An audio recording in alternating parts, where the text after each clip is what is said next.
Bonjour mes amis, aujourd'hui je vais vous montrer la prise en main d'une Tesla 3. Bon, je suppose qu'avant de l'acheter vous l'avez déjà essayé, vous avez lors de votre visite chez le concessionnaire, il vous a expliqué plus ou moins les différents réglages. Mais là je vais vous montrer peut-être un peu plus en détail. Franchement moi ça fait 3 semaines que je suis propriétaire de cette voiture, je connais pas encore tout. Mais bref, mais j'ai déjà quelques idées. Alors, donc en premier, vous créez votre profil. Bon, déjà j'en ai créé plein là, je vais vous montrer certains profils que j'ai. Mais voilà, pour paramétrer votre profil, vous appuyez sur paramétrer des profils. Donc vous entrez le nom. Alors, on va dire Tesla Friendly.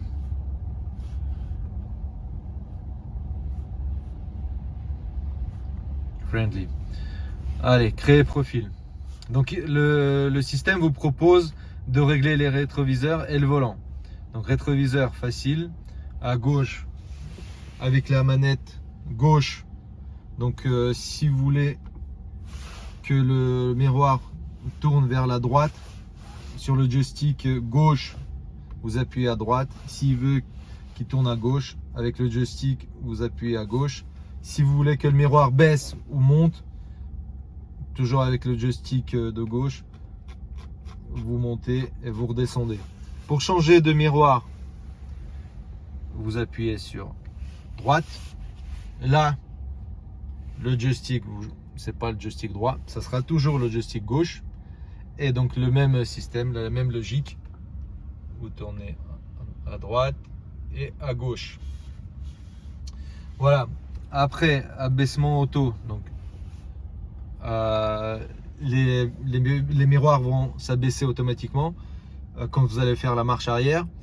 Mais moi personnellement j'aime pas trop ça, donc c'est pour ça que je l'ai éteint. Mais vous avez toujours cette possibilité là. Assombrissement auto, voilà. Je suppose que vous savez, c'est que s'il y a derrière vous une voiture qui met les plein phare, donc voilà, ça va atténuer la lumière. D'ailleurs je l'avais pas mis, mais je vais le laisser. Ok, bon, en plus c'est pas pour moi, c'est pour Tesla Friendly. Bon, pour mon profil je vais faire ça. Après donc enregistrer. Maintenant pour régler le volant, là par contre si vous appuyez sur la croix là, vous aurez toujours bien sûr la possibilité de régler le volant, mais pas tout de suite. Il faudra que vous retourniez dans le menu, etc., etc. Là, pour éviter cela, pour régler le volant tout de suite, ne cliquez pas sur la croix, mais à côté. Voilà. Et là, j'ai toujours la possibilité, lors de la création du profil, de régler mon volant.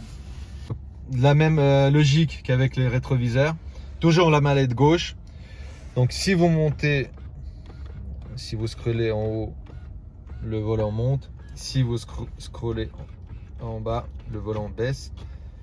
Si vous tournez le joystick à droite, le volant va s'éloigner de vous, et à gauche s'approcher de vous.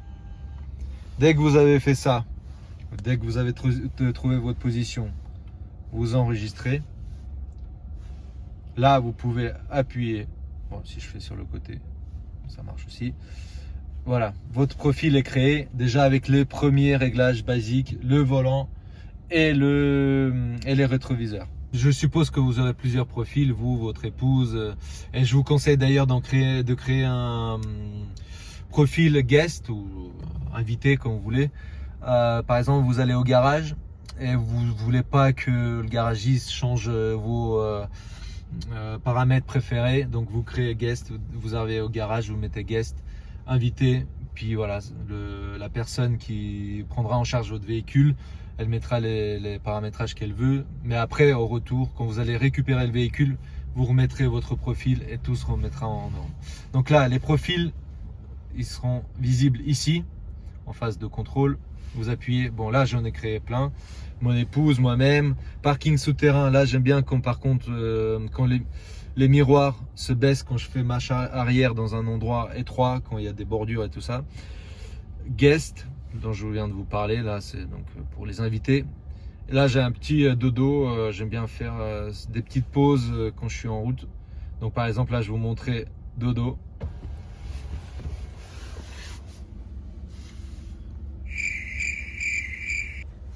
Donc le volant, je l'ai mis au maximum le plus loin de moi. Et voilà, le siège qui s'abaisse pour dormir. Pour vous faire une remarque, donc ça ne concerne que les sièges passagers, sièges conducteurs et pas passagers. Le siège passager reste en place et est réglable manuellement. Donc là, on revient à mes paramètres à moi. Donc tout se remet en place selon mes réglages. Pour créer un deuxième profil, vous allez toujours dans le même paramètre, profil, paramètres des profils comme vous avez fait pour votre profil à vous.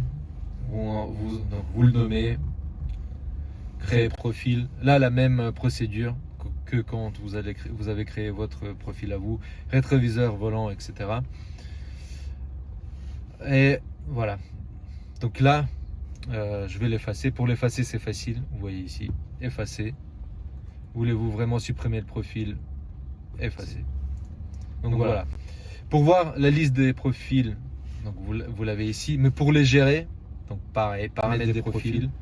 Là, je vais pas en créer un autre, mais à gauche, vous voyez tous les profils. Vous pouvez y accéder. Donc pour les effacer. Maintenant, si entre temps vous changez un paramètre, donc là je vais aller sur Tesla Friendly. Et voilà, par exemple, je veux changer un paramètre comme le volant. Voilà, la distance entre moi et le volant ne me plaît plus. Donc là, je vais dans direction. Je règle mon volant. Voilà, un peu plus loin. Et là, si je mets la croix ou si je vais à côté, la voiture ne veut pas s'en souvenir. Il faut ne pas oublier d'appuyer sur le bouton enregistrer. Donc maintenant, les classiques, les feux de route, feux de croisement, donc arrêt en manuel, donc il n'y aura pas de feu. Là, donc c'est vous qui commandez. Et là, en auto, là, moi je suis en auto, la voiture enclenche même les feux de croisement. Là, c'est vous qui gérez. Là, moi, je roule en auto. Et là, le feu de route, c'est aussi la voiture peut les gérer en automatique. Donc là, quand c'est pas en bleu, mais sur fond gris, c'est que c'est pas enclenché. Donc c'est à vous de gérer les feux de route. Si vous mettez ce bouton-là, si vous appuyez sur ce bouton-là, la voiture va enclencher le feu de route toute seule. Replier les rétroviseurs. Bon là vous n'avez pas vu, je vais donc voilà, facile. Ce qui est bien aussi dans le menu là, replier les rétroviseurs, enregistrer le lieu. Enregistrer. Lieu enregistré, ça veut dire quoi? Ça veut dire que là où je suis, si je pars au travail et voilà, les rétroviseurs vont se déplier, mais en revenant le soir au même endroit, même là où je viens de faire ce réglage là, les rétroviseurs vont se rabattre automatiquement sans que vous ayez à faire quoi que ce soit. Donc c'est via le GPS bien sûr, où la voiture reconnaît l'emplacement et règle les rétroviseurs. Ça, je trouve que c'est pas mal. Ensuite, sécurité enfant, c'est en fait verrouiller les portes arrière. Donc, comme d'habitude, vous appuyez les deux. Soit vous avez le choix de verrouiller la porte gauche ou droite. Et pour enlever la sécurité, vous appuyez ici. Verrouillage des vitres, même système. Par contre, là, vous n'avez pas le choix entre droite et gauche. C'est juste de verrouiller les vitres arrière. Et donc la boîte à gants. Bon là je vais vous montrer. On a la possibilité de mettre un pin à la boîte à gants. Code PIN oublié.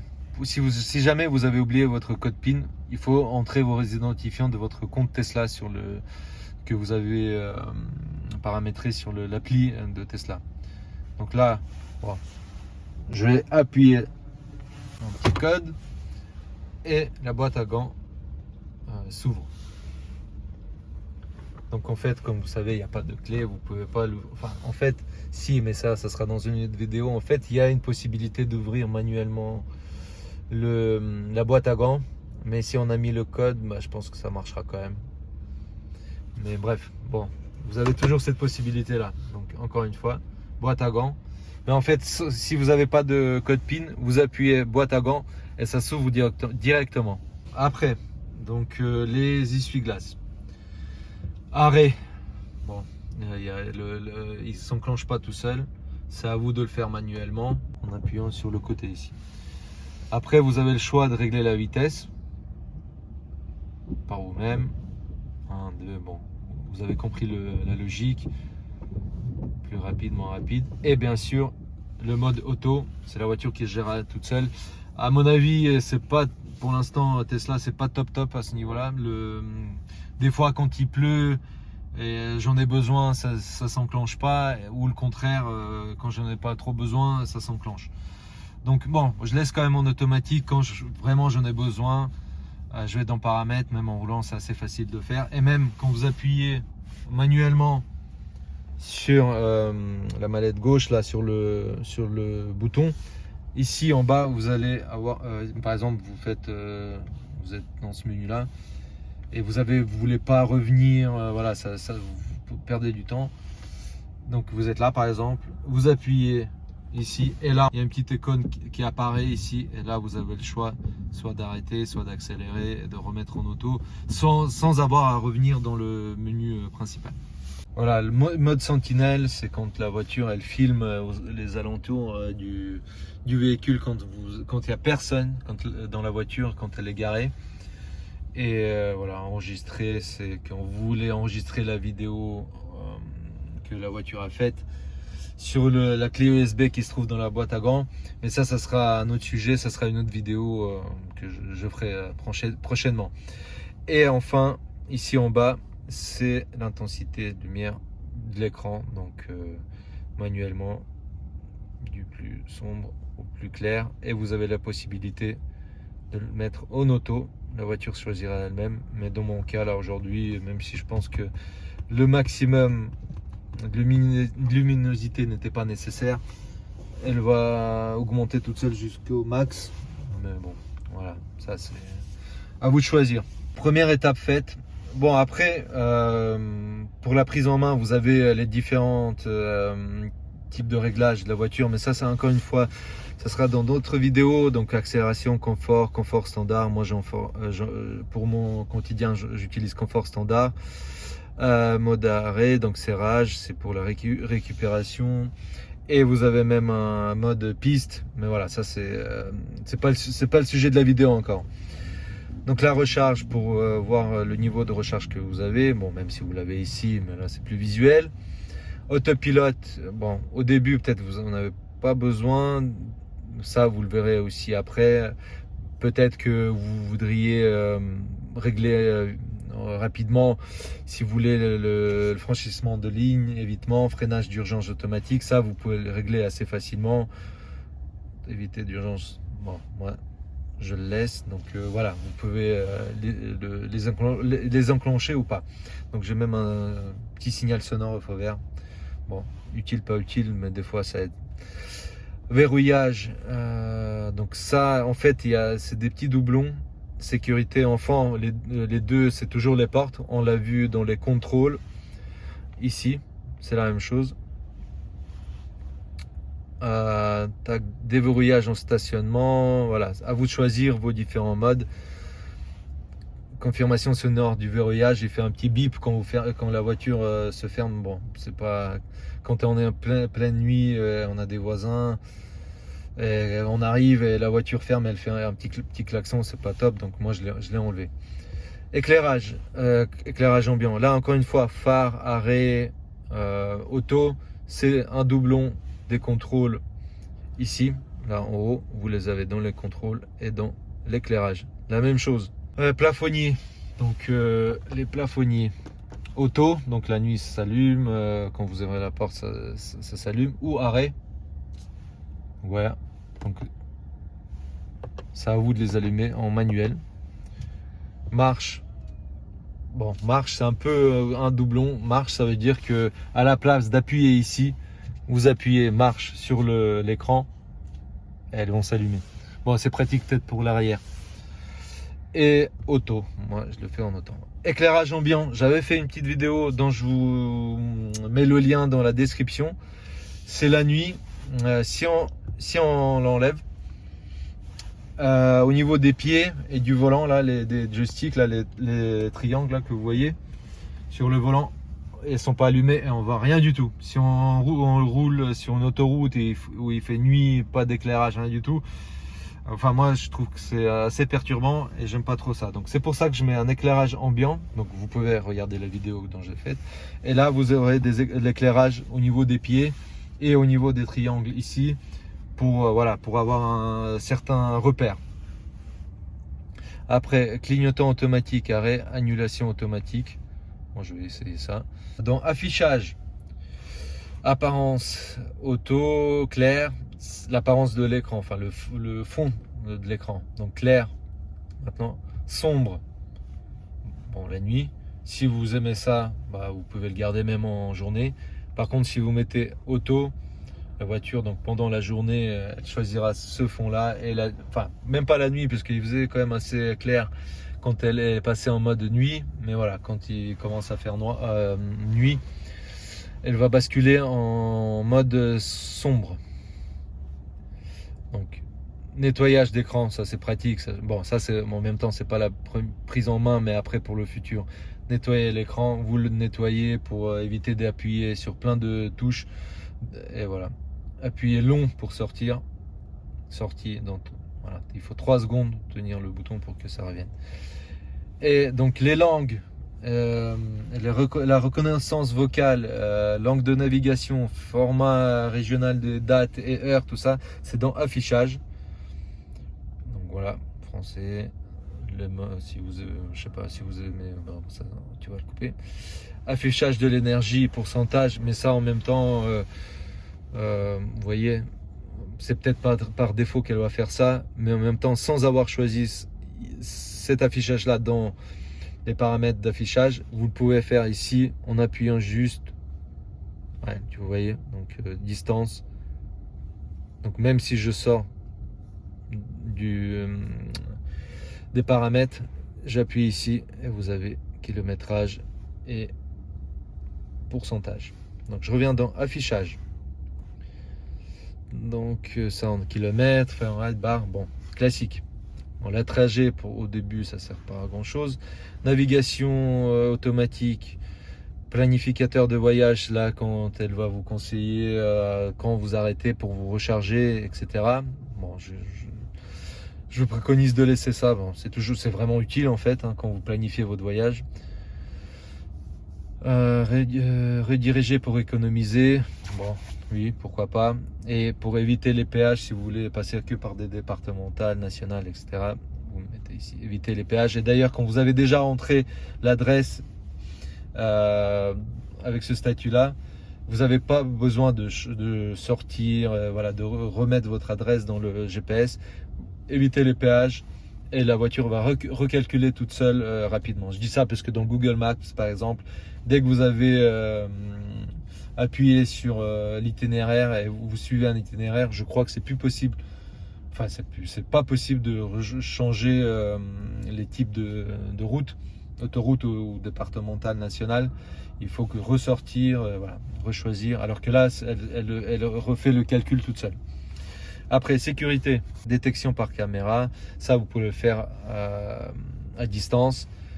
Dashcam, ça encore une fois, ça ne concerne pas la prise en main rapide, ça vous le verrez avec le temps. Pin pour la boîte à gants, c'est ici que je l'ai rajouté. Si je veux l'enlever, en fait, j'appuie ici, je remets mon pin. Et là, donc plus besoin de pin. Quand je vais revenir ici, je vous l'avais montré au début de la vidéo, je vais appuyer sur la boîte à gants, elle va s'ouvrir sans aucun pin.